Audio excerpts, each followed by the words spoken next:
میرے حضور نے ارشاد فرمایا انا حبیب اللہ، میں اللہ کا حبیب ہوں، جو جوان جوانی میں توبہ کرتا ہے وہ بھی اللہ کا حبیب ہے۔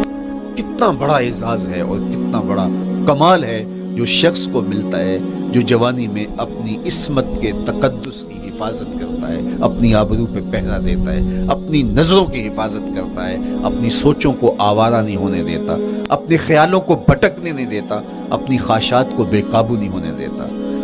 تو یہ مشکل ترین لمحہ تھا۔ اس کے بعد امام راضی کہتے ہیں اب شادی کا مرحلہ ہوا تو پہلے خود اپنی ذمہ داری تھی، اب کسی کا بوجھ بھی اٹھانا پڑا، یہ اگلی مشکلات پڑی۔ پھر بچے ہوئے تو پھر اپنی زندگی تو ختم ہو گئی، پھر ساری زندگی، پھر بڑھاپے میں چلے جائیں، ارذل العمر تک چلے جائیں، یہ ساری زندگی مشکلات لقد خلقنا الانسان فی کبد۔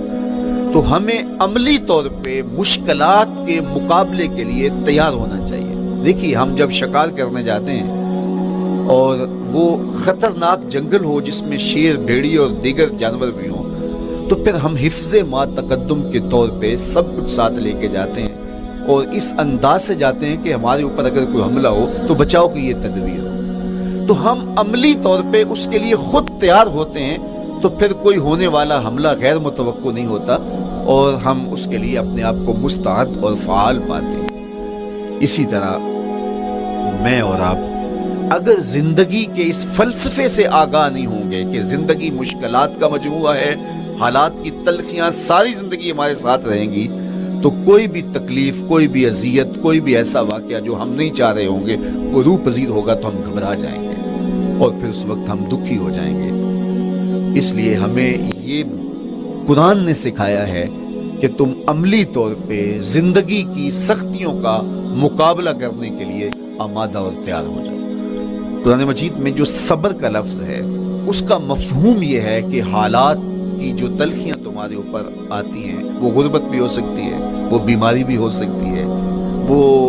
لوگوں کی عداوت اور دشمنی بھی ہو سکتی ہے، وہ اور بہت ساری چیزیں ہوتی ہیں، وہ جنگوں کی حالت کا بپا ہو جانا اور تمہارا دشمنوں کے نرغے میں گر جانا، یہ سب کچھ ہو سکتا ہے۔ تو اس کے اوپر استقامت کے ساتھ تم کھڑے رہو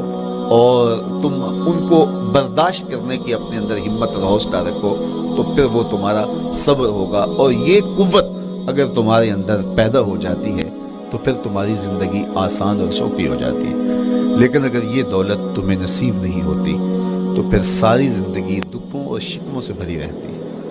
اس لیے ہمیں یہ چیز سیکھ لینی چاہیے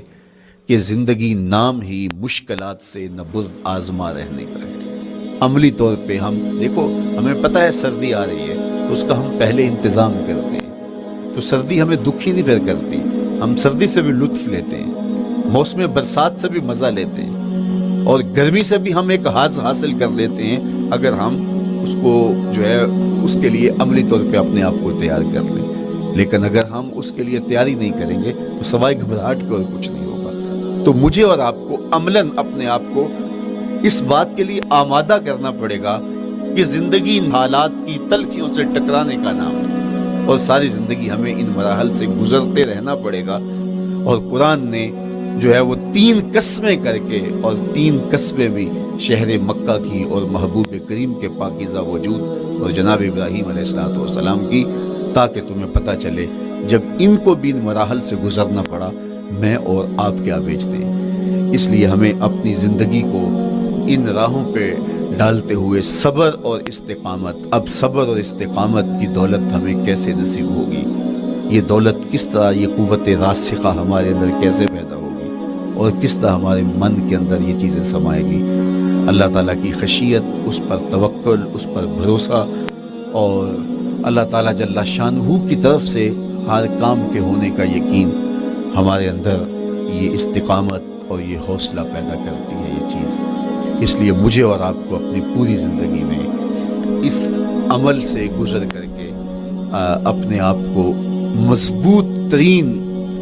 صورتحال میں لا کے کھڑا کرنا پڑے گا، اور یہی زندگی کا جمال ہے۔ تو اب پھر دیکھیے قرآن کیا کہہ رہا ہے، لا اقسم بہذا البلد وانت حل بہذا البلد ووالد وما ولد، 3 قسمیں کی۔ اس کے بعد ارشاد فرمایا لقد خلقنا الانسان فی کبد، ہم نے انسان کو مشکلوں میں، مصائب میں،